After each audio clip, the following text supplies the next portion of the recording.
A Huawei-linked electric vehicle, the Avatr, has recently sparked controversy over allegations of falsifying drag coefficient data, drawing significant public attention during the May Day holiday in China. 那做这个风阻系数测试的 On May 2nd, Chinese popular influencer Zurich Bell shared a video in which he revealed that he had rented the Tianjin China Automotive Technology Research Center wind tunnel at his own expense to test a 300,000 yuan domestic electric vehicle. The results showed a drag coefficient higher than 0.28 candela, a 33% increase compared to the 0.21 candela claimed by the brand. The influencer expressed his surprise, pointing out that despite years of progress in China's new energy vehicle sector, the car's aerodynamic performance still resembled that of a gasoline vehicle from 2 decades ago. What you're seeing is the footage from our wind tunnel test. The reason we did this test on drag coefficient is because, around this time last year, many domestic electric cars were breaking wind drag coefficient world records. Even many cars priced around 100,000 yuan were getting drag coefficients below 0.2. To me, that didn't really add up. For cars in this price range, it's hard to invest a lot of resources into aerodynamics research because this area is one of the most expensive and technically demanding parts of car development. So, at that point, we decided to take our recently bought 300,000 yuan domestic electric car to one of the 3 wind tunnels in China, specifically the newest and most expensive one in Tianjin, to test the drag coefficient ourselves. The official number for this car's drag coefficient was claimed to be 0.21. Now, why don't you take a guess at what our test result was? The influencer explained that the test was conducted by professional technicians and was vigorous, with even small stones in the tire gaps removed beforehand. According to the CSAE 146-2020 standard, the vehicle was tested at a speed of 120 km per hour. The results show the car's drag coefficient exceeded 0.28 candela. He also noted that during testing, the car's rear spoiler was not raised, yet the main function of the car spoiler on an electric vehicle is to reduce air resistance. After adjusting the spoiler to its raised position in an attempt to reduce the drag coefficient, the results still exceeded 0.28 candela. After seeing the results, as a car owner, I can't believe it. Before this, I 100% trusted the manufacturer's numbers like the drag coefficient. I mean, it's like 0 to 100 acceleration times. I knew there could be some slight variations, but it wouldn't be off by this much. But this test really changed my perspective. The final drag coefficient we measured was over 0.28, more than 30% higher than the official 0.21 claim. That's about the same as the 20-year-old Volkswagen Passat B5, a whole generation behind. The influencer emphasized that the drag coefficient is crucial for an electric vehicle's range, even more so than the powertrain system. At high speeds, over 80% of the vehicle's power goes into overcoming air resistance. For example, a car with a range of 500 kilometers could lose over 100 kilometers of range if the drag coefficient increases from 0.2 to 0.3. This is why many Chinese automakers have been pushing to break low drag coefficient records in recent years. However, given the significant discrepancy between the official numbers and the actual test results, the influencer raised concerns about the truthfulness of some manufacturers' claims. The influencer also revealed that after the test, the Tianjin Wind Tunnel was supposed to provide a formal report stamped by the center, but the brand contacted the wind tunnel shortly after the test and no report was issued. Due to this limitation, the influencer refrained from drawing conclusions publicly. For legal reasons, he did not mention the brand, model, or the term fraud in the video, instead showing the test process through blurry images. As for why the video was only released this year, the influencer cited 2 main reasons. First, German automaker discovered high drag coefficients in Chinese new energy vehicles after testing, drawing attention. And second, a conversation with an aerodynamic engineer who pointed out that such false reporting is very common in the industry and encouraged him to make the issue public. The influencer further analyzed that if Chinese electric vehicles enter the European and American market with false data, it could damage the reputation of the industry, which has worked for 20 years to establish itself. He called for the industry to focus on data accuracy and hopes that publicizing this issue will spark industry reflection. Although the influencer blurred the car's brand logo in the video, it's clear that the vehicle in question is a Huawei-linked Avatr 12. After the video was posted, the controversy over the drag coefficient fraud quickly gained widespread attention. Judging by the comments, opinions were mixed. Some supported the influencer's claim, while others raised technical questions or questioned his motives. Many online users expressed support. Support you, clean up the mess in the industry. One user offers advice. Here's some life experience. Stay away from anything related to Huawei. Another user questions, the test was done in 2024, but why was it only released on May 2nd, 2025? A quick search shows the new Avatr 12 is launching on May 7th. Is that just a coincidence? One user suggests, if you're going to test, do it properly. Test the mainstream models too.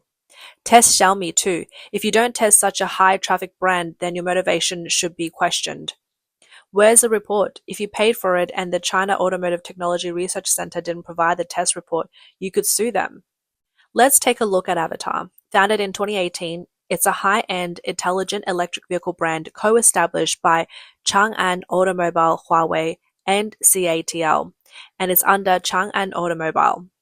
The cars are produced at Chang'an's factory in Chongqing, with Huawei providing the electric motor and smart cockpit system, and CATL supplying the batteries.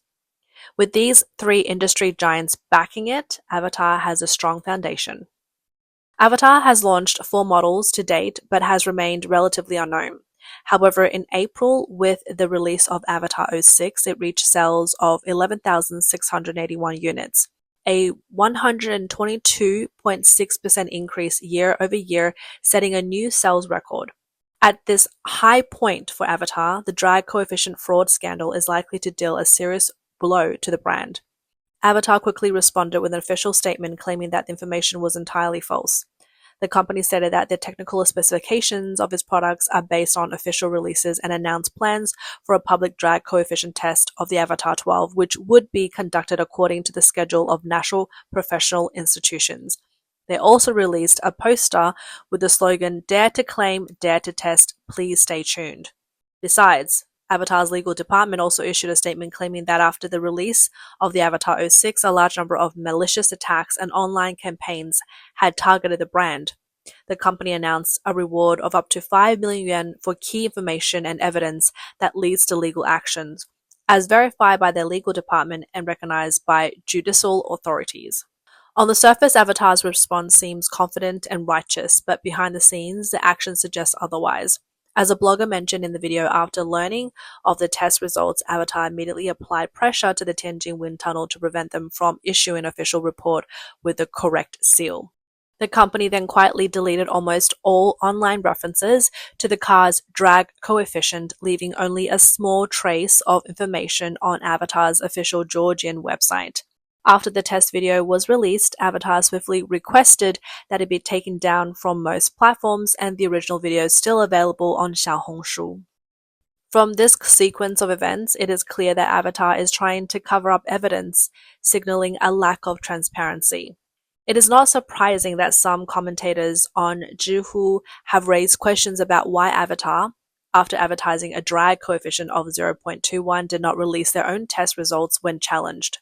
Instead, the company stated that a public test needs to be scheduled. This raises a possibility that either the previous tests were not suitable for release or they were never conducted at all. There's also users who say the initial test was likely flawed, otherwise why wouldn't they provide the original test report? If people question your results, you should present the data, not ask for a retest. Faced with the car company's firm denial, the influencer released another video in response on May 3rd. If you've watched our wind drag coefficient test video, you probably noticed we referenced the car's official website for the drag coefficient, but actually, the source we used was a strange-looking promotional poster from what seemed to be like an Arabic website. It was actually from the car's official Georgian website. We only realized this during editing when we found that we couldn't find any promotional material on the car's drag coefficient in Chinese online sources. The influencer later revealed that, with help from IT experts, he discovered that after the 2024 test, the official website promotional material had been altered, with the previously listed drag coefficient information deleted. The official website in December 2023 clearly showed a drag coefficient of 0.21. 我这太恐怖了，你知道吗？我们之前测这车的风阻系数。 I think this is crazy. When we first tested the car's drag coefficient, we realized something was off. Why? Because there was an online promotion with a specific number, but after we tested it and found the issue, the number was completely erased from the internet. They managed to remove all online references to the car's drag coefficient. You can no longer find anything about it. All the promotional images were taken down. If you search for this car's drag coefficient now, you won't find anything. It's all been wiped off the internet, but the text still exists. There's no evidence of the image they officially released though. It's all gone. I think this is such a sad and shameful situation, and when you really think about it, it's pretty terrifying. After spending several hours searching, the influencer found an image on Avatar's Georgian website where the car's drag coefficient was still listed in Georgian. 你都不敢相信。你看这个啊，是的官网。 You won't believe this. Look at this. This is from the official website. It's probably an Arabic platform for selling cars in the Middle East. Look, there's the original image. It says the drag coefficient is 0.21. Isn't this just the original image we had? It's only translated now, and you can see the Arabic writing. But this proves that it's their official original image. The Chinese versions were deleted, but not completely. There's still one left, but the most important thing is the official website hasn't taken it down. Wow, this is insane. Thank goodness we found it here. This isn't Arabic. The official website is Georgian. It's really the Georgian official site.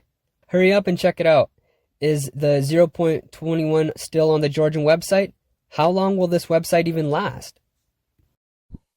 The influencer then posted on Xiaohongshu asking, "First, you say my information is completely false and that the technical specification should be based on your official releases, but you've deleted the drag coefficient information from your own official materials. What's going on?"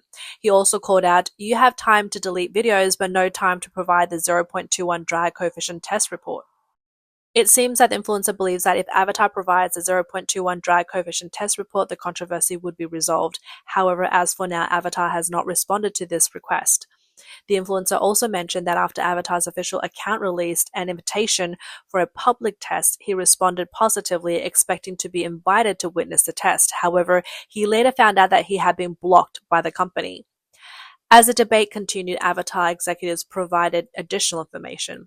On May 4th, Avatr Technology Vice President Yoon Jun released an article titled "The Story of the Avatr 12 Drag Coefficient Test" on social media.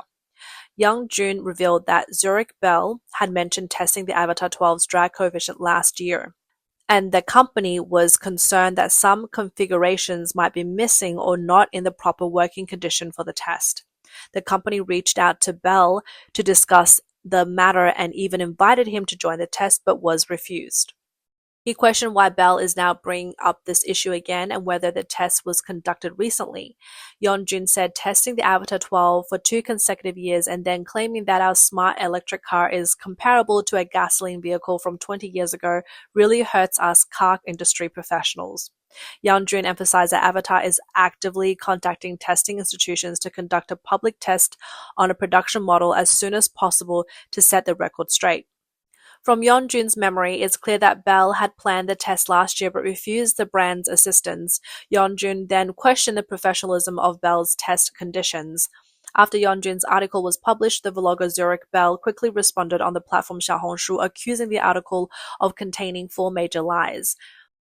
Lie number 1, the article claimed that the vlogger informed Avatr last year about the planned drag coefficient test, but he denied this, stating that the test vehicle was chosen by fan vote and there was no prior communication with anyone from Avatr. Lie number 2, the article suggested that Avatr was concerned about the vlogger's testing setup and made efforts to communicate and invite him to test together, but he rebutted this, saying that Avatar's PR only contacted him after the test was completed and the footage was released. He questioned their professionalism. The vlogger emphasized that the test was carried out by a professional team at the Tianjin Wind Tunnel, not a personal endeavor, and that Avatr failed to provide a reasonable explanation after the test. Lie number 3. The article implied that the vlogger had recently conducted another test. to which he clarified that he only participated in the wind tunnel test once and didn't conduct further tests due to the need for company approval. Lie number 4. The article claimed that the vlogger tested the Avatr 12 for 2 consecutive years. The blogger refuted this as baseless speculation. The blogger has called on Avatr to directly address the issue, asking for the 0.21 drag coefficient test report, an explanation for why a new test is being arranged, whether the live test will use a production model, and why the 0.21 drag coefficient promotion was deleted from the internet. He demanded clear answers to these 4 questions to provide transparency for all those following the drag coefficient controversy. Just as a back and forth between the vlogger and Avatr was intensifying, it caught the attention of a prominent figure in the electric vehicle industry across the ocean, Tesla founder Elon Musk. On May 5th, Musk shared a tweet that included a video from the vlogger Zurich Bella. The tweet also raised a question about the drag coefficients claimed by other car makers, BYD U7 at 0.195, Geely E8 at 0.199, and Xiaomi SU7 at 0.195. In comparison, the Tesla Model S has a drag coefficient of 0.208. Avatr's official Weibo account then responded, announcing that the Avatr 12 would undergo wind tunnel testing soon and even invited Elon Musk to attend the test. But the comments from some social media users were interesting enough. One user pointed out, "You have to be able to contact someone before you can truly invite them. Don't just shout slogans." Another user remarked, "They're fake and still embarrassing themselves." Another asked, "Why were all the data deleted from the internet?" Regarding the Avatr drag coefficient controversy, industry insiders have analyzed that everything hinges on the official test results from Avatr. Only after these results are released will the issue be resolved. If the 0.21 calendar data is verified as true, the vlogger could face accusations or black PR. However, if the data proves inaccurate, the consequences could be severe. It clearly seems that the Zurich Bell vlogger may have some solid evidence, but until the situation is clarified, no one can draw definitive conclusions. Another industry professional has argued that Avatr is in a losing position. 为什么呢？因为博主是把这台车 Why? Because the blogger took this car to the Tianjin wind tunnel for testing. It's really like some people in the comments have suspected that he didn't open the active air intake or adjust the suspension to the lowest setting. Then who's at fault here? The biggest issue is with the engineers at the Tianjin wind tunnel. They didn't inform the users that the air suspension should be set to the lowest and active air intake should be opened. And we ended up getting a measured drag coefficient of 0.28, which is higher than the official 0.21 claim. For the Wind Tunnel Authority, this is a huge blow. The professional pointed out that the vlogger, as an ordinary car owner or reviewer, cannot be held accountable for any professional errors. However, Avatr's current situation is quite awkward. If the company argues that the laboratory tests were unprofessional, it would question the authority of the Tianjin wind tunnel, potentially damaging their relationship with the lab and affecting future collaborations. Worse yet, the controversy could lead to more tests on Avatr's drag coefficient, creating ongoing problems. So, no matter how Avatr responds, a brand's reputation and industry relationships will be hurt, which means they're sure to lose. At this point, third-party involvement has become the key to resolving the issue. As a result, many users have called for third-party organizations to randomly select and test production cars from the market, broadcasting the process live to give consumers clarity. In fact, regardless of the final outcome, the situation exposes a widespread issue in the automotive industry: data manipulation. As products like refrigerators, TVs, and sofas become more homogeneous, car makers sought new technological labels to compete for consumers. The drag coefficient, with its high visibility and technical complexity, became an ideal marketing tool. As a result, car makers constantly broke records for drag coefficients, making it a common marketing tactic in the industry. However, due to a lack of comprehensive regulations, this competition easily turned into an arms race of data falsification. In China, only 3 major wind tunnel laboratories exist, and they rely on partnerships with car companies for revenue. They are unlikely to expose any falsifications, as that would hurt their own business. This may be one reason why the Tianjin Wind Tunnel Lab didn't issue an official report. Furthermore, there are no unified certification standards in the industry, and companies cannot expose each other's falsifications without exposing their own. As a result, falsifying drag coefficients has become an unspoken rule in the industry. But now that Avatr has been exposed, it could spark a shake-up in the sector, yet some users say they've grown used to seeing such fake data and views it as just another joke for the public to watch.